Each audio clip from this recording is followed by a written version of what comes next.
You think you're going after God when you're reading the Bible and you're basing what you're reading on your interpretation? You think you're going after God when you're at church or when you're doing things for other people that you don't really want to do, but you're trying to do the right thing so that you can be godly? You think you're going after God when you're inside of conversations, sharing what you believe to be the truth of God?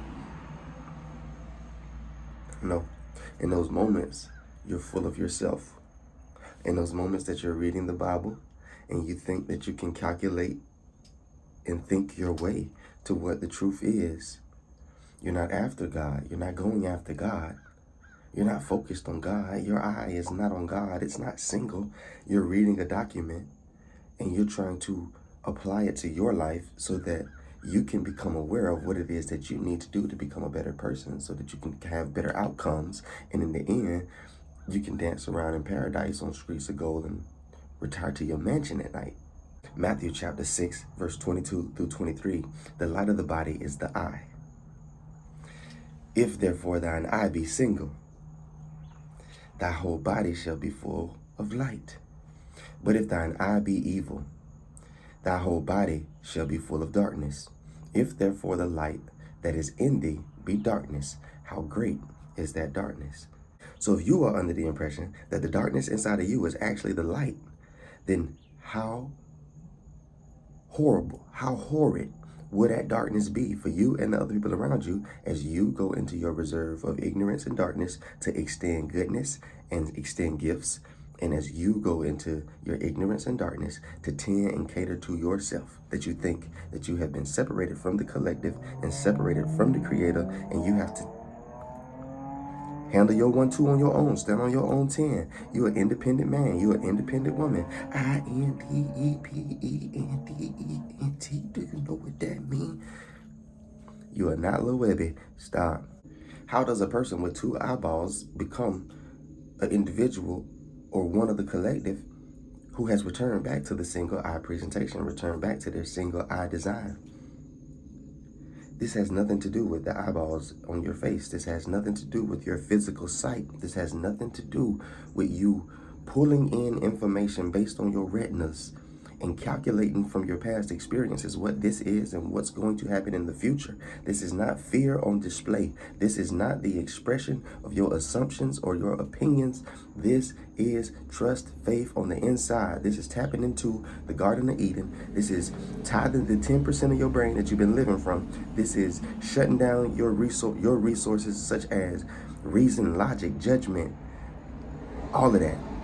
The vain imaginations, the pictures that you harbor, the fears that you carry, all of these take place in 10% of your mind, the part that you have been tapped into, that you have been messing things up and messing over people from. Because it's too much going on over there. But if you'll just give your tithe, if you'll just give the 10% to the one who created the whole thing, that activates the 90% of the brain, which is the Garden of Eden, by the way. And then the Garden of Eden begins to influence the 10%. If you give the 10, the 90 overtakes the 10%, and you become a new creation. This is not religion. We're not talking about literally believing that loaves of bread came packaged from heaven to keep people that were on a journey of like 11 days for 40 years, walking in circles, never realizing, because they were so busy complaining and murmuring the whole time and wanting to go back to persecution and the crappy diet that they were eating when they were under Pharaoh's rule. Now, we know this is not a historical story because we've studied history a little bit, and we know that there was never a group of people, never a group of Jews that followed anybody out of Egypt across a Red Sea and over onto the other side. We understand, or we're starting to understand, that this is a picture of the inside of us. This is a myth. Myths are not based on fiction. Myths are fictional stories that represent and symbolize a non-fictional truth. It's not that the things in the story are not true about you. It's that the things in the story that took place took place to point at what's going on the inside of you, not what's going on in Egypt 2,000 years ago. That's just not the way the book was constructed. It's a myth. It is a story that shows the truth of the inside of you. It is a spiritual narrative to point to the glory and wonder on the inside of you. All of these books are about you. We deal with unreconcilable confusion because we carry unknown contradictions. What is it that you believe about yourself? What is it that you believe about your creator? What is it that you believe about the universe?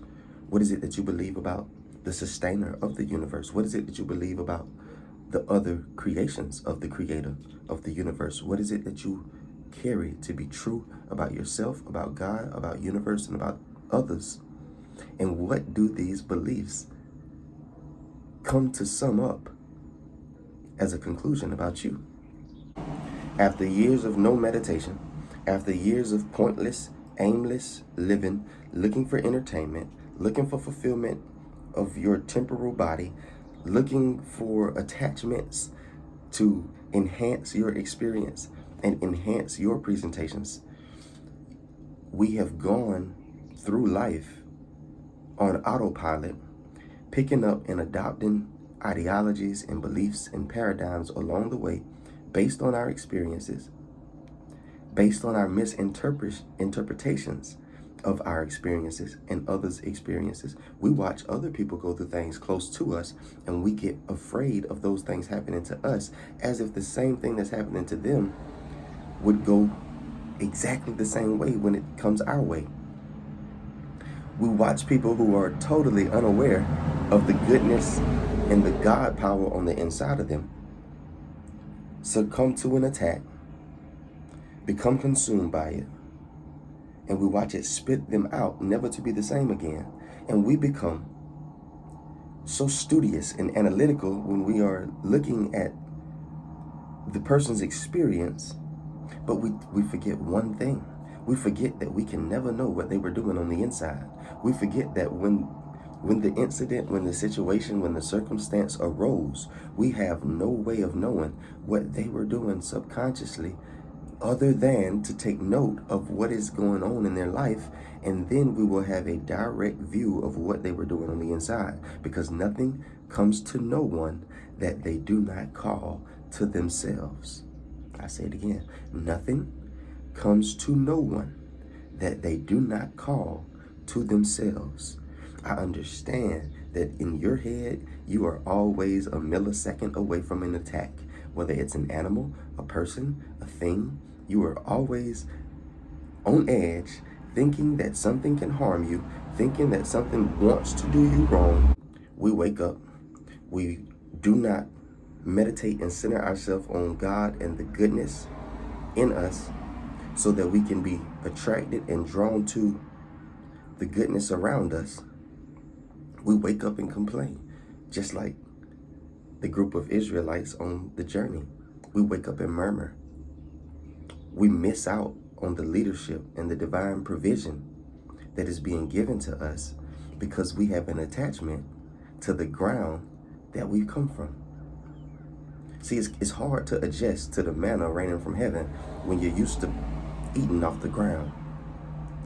They're two totally different substances. And trust and understand that I hope that we are adult enough, even you as Christians, those of you who are practicing Christians, I hope that we're adult enough to know that at no point in history and at no point in the presentation of the Holy Bible, the mythological story, were you expected or instructed to believe or promote the idea that at some point supernatural divine Merida bread rained down from heaven and fed the Israelites, literally.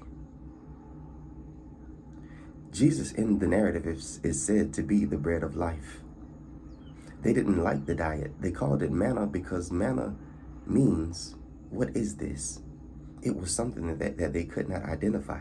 It was something that was not familiar. It was completely foreign to them, which is why they didn't want it, even though it was the best thing for them. It was the only thing that could fill their empty insides, and yet they longed for the tomato-based dinner that they were served as slaves. Your appetite is based on what you know, not what is best for you. So you should probably stop going into your head thinking that what you're thinking is best for you is actually best for you. It's just what you're most familiar with, what you're most comfortable with, what you have the less fear about when you look at these imaginary pictures that you've learned to base your entire experience off of. You're worse than a tarot card reader. You lay all of these images, all of these imaginations, some from movies, some from cartoons, some from the concoctions of your own weird imagination, some from the darkness, some from other people's opinions, some from your own hypothesis, some from children and their accusations and ignorant insults or assumptions. Like, you get these pictures from everywhere, and instead of you setting to flame the ones that are not beneficial to you, the ones that are not conducive to you operating in truth, all pictures that are based in fear need to burn. And you have the capacity to frame and hang these pictures on the inside of yourself and walk past them daily so that you begin to live your life on the outside by what you are constantly entertaining and giving regard to on the inside. Or you can use your metaphysical fire to burn away the thing that has no value for you. And the only things that will remain are the indestructible, which are the eternal things, which is you, your creator, and all the gifts that have been exchanged from the beginning of time.